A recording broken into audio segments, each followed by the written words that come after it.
Bismillahirrahmanirrahim. Assalamu alaikum, dear students. This is Imran Hamid from FEI. This is class 7th history, chapter number 4, the Mughal Empire. This is the first lecture of this video. आपको नाम से ही पता चला होगा कि हमें Mughal empire के बारे में बात करनी है। तो ये मुगल एम्पायर ने जब इंडिया पे रूल किया तो हम देखते हैं कि सल्तनत पीरियड के बाद इनका रूल एक बहुत बड़े इलाके में फैला। अगर हम बात करें ईस्ट में आसाम बांग्लादेश तक, प्रेजेंट डे बांग्लादेश तक फैला हुआ था, नॉर्थ में कश्मीर, नॉर्थ वेस्ट में नॉर्दर्न अफगानिस्तान, वेस्ट में अगर हम देखें इंडस बेसिन, और साउथ में डेक्कन प्लेटू तक इन्होंने इनका रूल चला। तो इस रूल के दौरान इन्होंने जो बहुत सारी पॉलिसीज वगैरह अपनाई, उसके जरिए ये काफ़ी कामयाब रहे। यहाँ पे इंडिया में जो रीजनल डाइवर्सिटी वगैरह पाई जाती है, उस हिसाब से यहाँ पे किसी भी एम्पायर के लिए रूल करना आसान नहीं बनता है, वो भी इतने बड़े समय तक।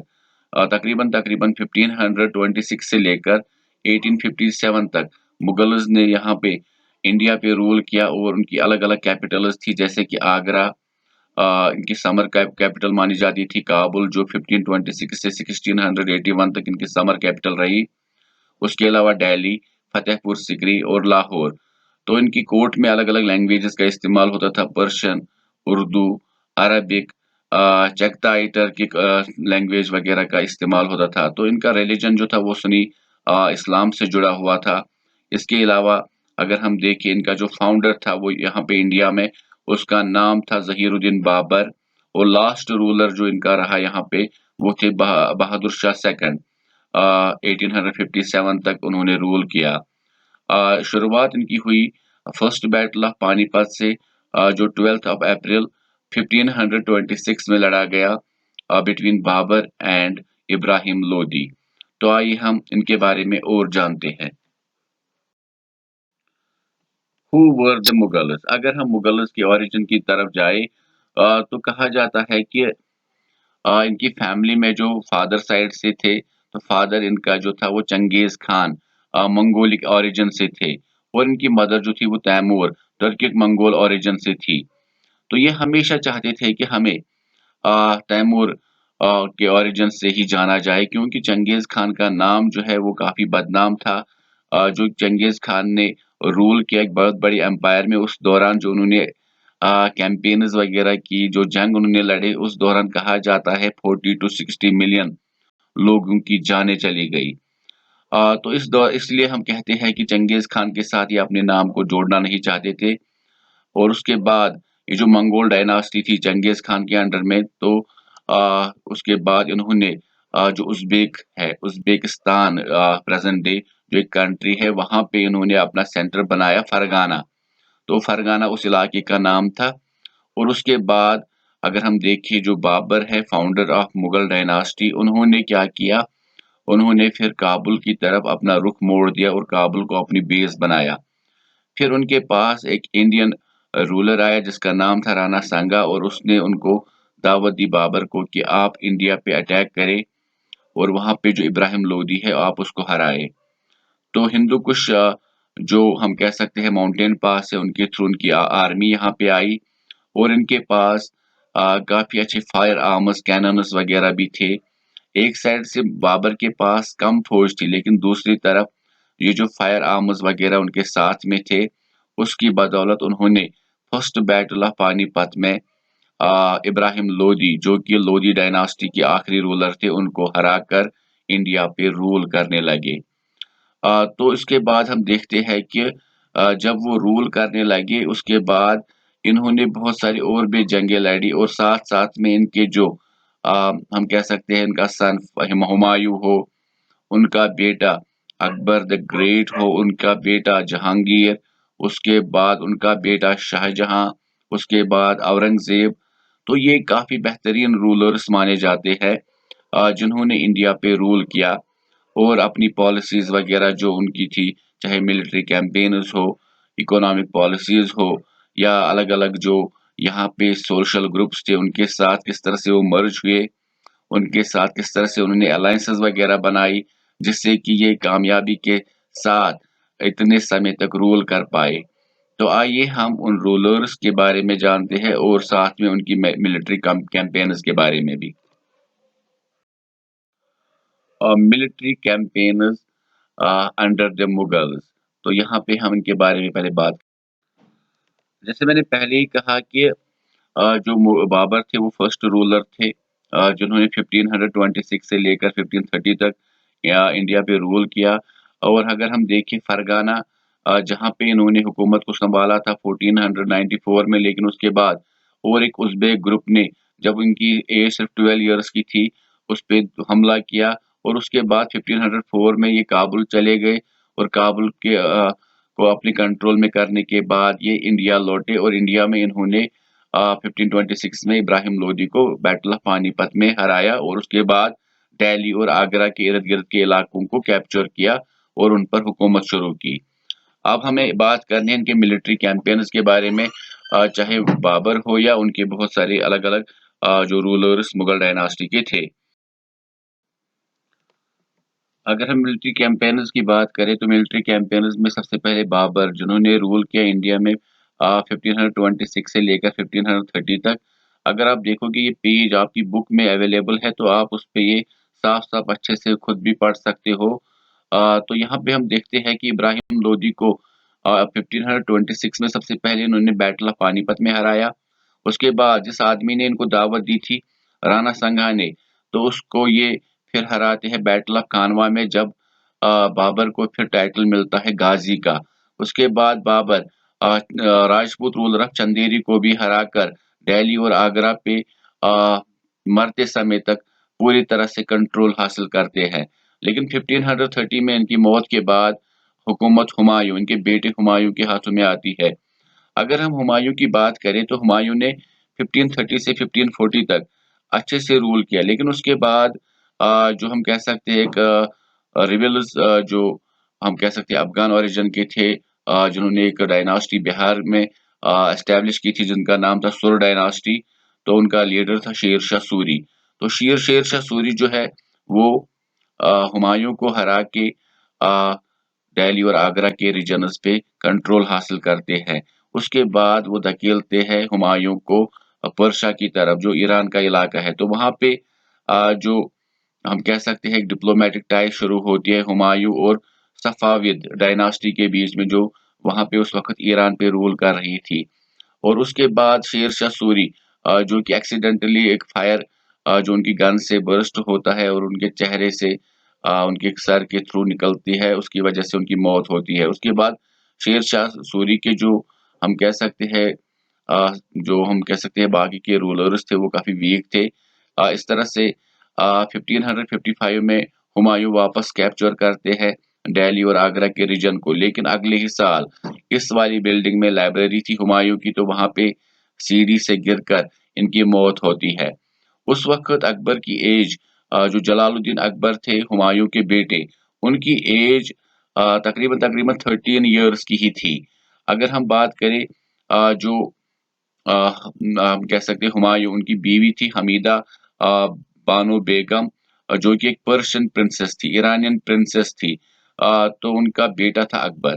तो 13 इयर्स की एज में उनको एक गार्डियन मिलता है बैरम खान। तो Bairam Khan on behalf of Akbar बहुत सारी जंग लड़ते हैं और उसके बाद अकबर खुद इसकी मतलब हम कह सकते हैं कि ज़िम्मेदारी लेते हैं कि वो अब खुद लड़ सकते हैं।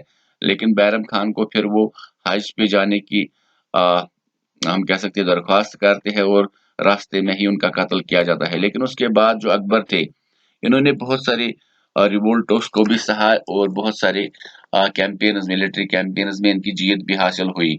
अगर हम बात करें 1556 और 1570 के दरमियान तो एक इंडिपेंडेंट जो बैरम खान थे उनके अंडर में रूल कर रहे थे, जिन्होंने बहुत सारे इलाकों को उस वक़्त कैप्चर किया जिसमें अफ़गानिस्तान वग़ैरह के इलाके बहुत सारे शामिल थे।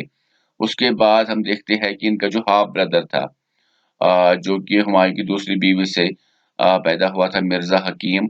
तो उनके बहुत सारे जो सपोर्टर्स थे उज़्बेक्स के, उन्होंने इनके खिलाफ कैंपेन्स वग़ैरह शुरू की, लेकिन उसमें वो नाकाम रहे और उसके बाद हम देखते हैं कि 1570 से लेकर 1585 के दौरान बहुत सारी मिलिट्री कैंपेन्स में बिहार, बंगाल, उड़ीसा वग़ैरह ये कैप्चर करते हैं और 1579 से लेकर 1580 तक जो मिर्जा हकीम और उनके सपोर्टर्स है वो रिवोल्ट करते हैं, लेकिन ये उस रिवोल्ट को खत्म करते हैं और 1585 से लेकर 1605 तक कंधार, सफ़ाविद जो पर्शिया पे रूल कर रहे थे, कश्मीर जहाँ पे उस वक़्त चक्स रूल कर रहे थे, इन सभी इलाकों को ये कैप्चर करते हैं। उसके बाद मिर्ज़ा हकीम की डेथ के बाद डेक्कन की तरफ ये बहुत सारे इलाकों को कैप्चर करते हैं, जिसमें खानदेश, पार्ट्स ऑफ अहमदनगर वगैरह शामिल थे।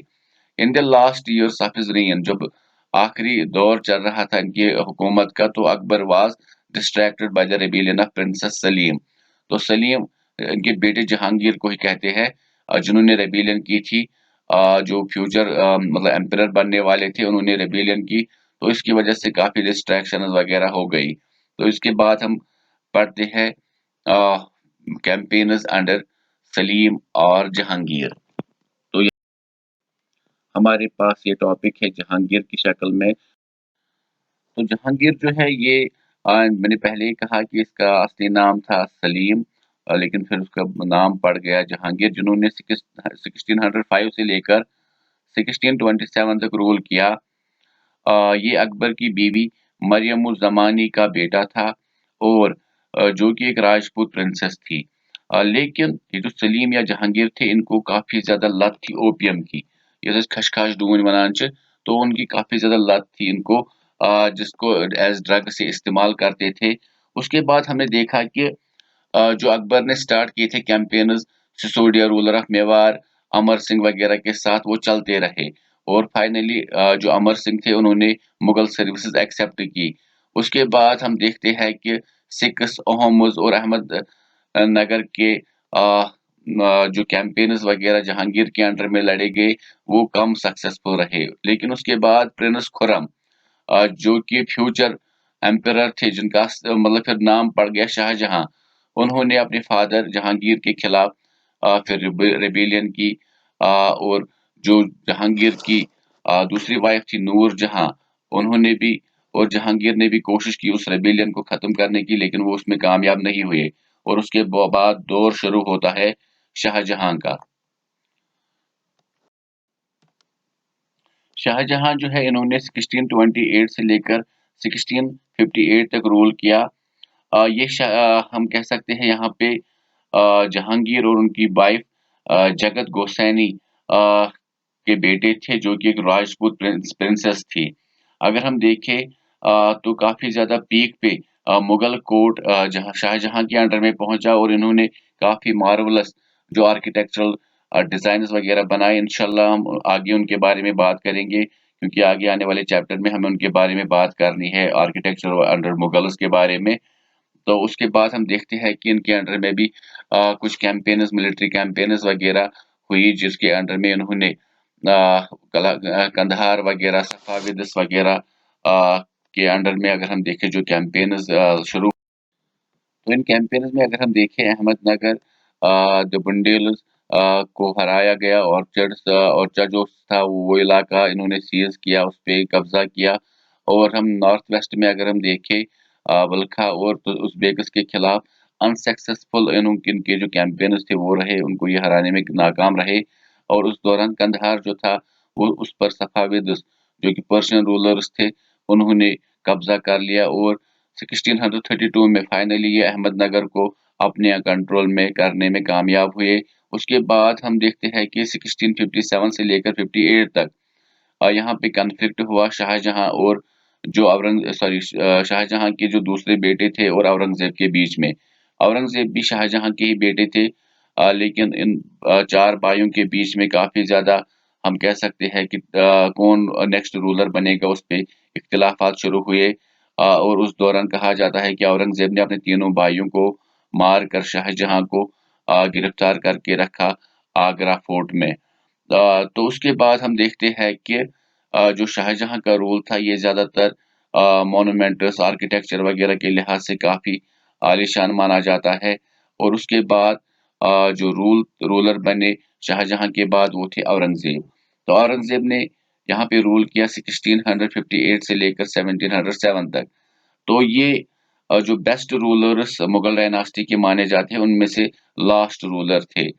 और इन्होंने अगर हम देखें अहोम्स को डिफीट किया 1663 में, जो कि एक ट्राइबल ग्रुप था। और उसके बाद rebelled again in the 1680s। जो अहोम्स थे उन्होंने रिबेल किया।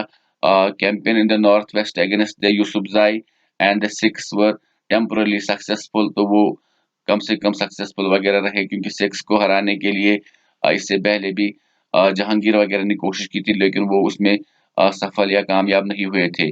उसके बाद Mughal intervention in the succession and internal politics, the Rathore राजपूतों of Mewar led to their rebellion. Campaigns against the Maratha chieftain Shivaji were initially successful, but declared Aurangzeb insulted Shivaji, who escaped from Agra, declared himself an independent king and resumed his campaign against the Mughals.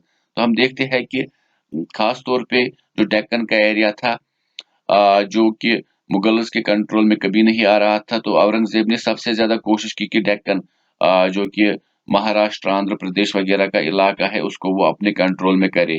तो उसके लिए जो हम कह सकते हैं कि पूना के साइड में जो रूलर था मराठास का शिवाजी, उनके खिलाफ भी काफी ज्यादा बार लड़ाइयाँ वगैरह हुई और शिवाजी को गिरफ्तार भी किया गया था और फाइनली वो आगरा फोर्ट से भाग गए। लेकिन अगर हम देखें प्रिंस अकबर रेबेल्ड अगेंस्ट औरंगजेब, तो एक इनका जो बेटा था वो, उनका नाम था प्रिंस अकबर। ये जलालुद्दीन अकबर नहीं थे, दूसरे वाले अकबर थे जो कि औरंगजेब के बेटे थे। इन्होंने औरंगजेब के खिलाफ रिबेलियन की and received support from the Marathas and the Deccan सल्तनत। He finally fled to Safavid Iran. तो वो सफाविद ईरान, जो वहाँ के रूलर्स थे उनके मतलब हम कह सकते हैं प्रोटेक्शन में चले गए। तो after Akbar's rebellion, Aurangzeb sent armies against the Deccan Sultanate. Bijapur were annexed in 1685 and Golconda in 1687। तो इस दौरान हम कह सकते हैं कि 1707 तक डेक्कन पे मुगल्स का ही कंट्रोल हासिल हुआ। लेकिन औरंगजेब की मौत के बाद वो वाली सारी टेरिटरीज आज़ाद हो गई और उन पे इंडिपेंडेंट रूलर्स ने काम शुरू किया। लेकिन अगर हम देखें मिलिट्री कैंपेन्स, तो इन सभी जो हम कह सकते हैं फेमस मुगल रूलर्स थे उन्होंने की। लेकिन अगर हम देखें दूसरी तरफ, इन्होंने जो इंडिया में सोशो कल्चरल चेंजेस वगैरह लाई, उसमें भी काफी ज्यादा कंट्रीब्यूशन है। इन्होंने बहुत सारे ग्रुप्स को आपस में मिलाया, राजपूत उसके साथ मिलकर काम किया। और इसके अलावा भी बहुत सारे और भी रूलर्स थे जिनके साथ इन्होंने मिलकर काम किया और उनको मानसबदार भी बनाया। इसके अलावा इन्होंने कुछ ट्राइबल लीडर्स को भी मानसबदारी दी। तो मानसबदारी क्या थी, इंशाल्लाह अगले वीडियो में उसके बारे में बात करेंगे। तब तक के लिए स्टे सेफ ही, अमान अल्लाह।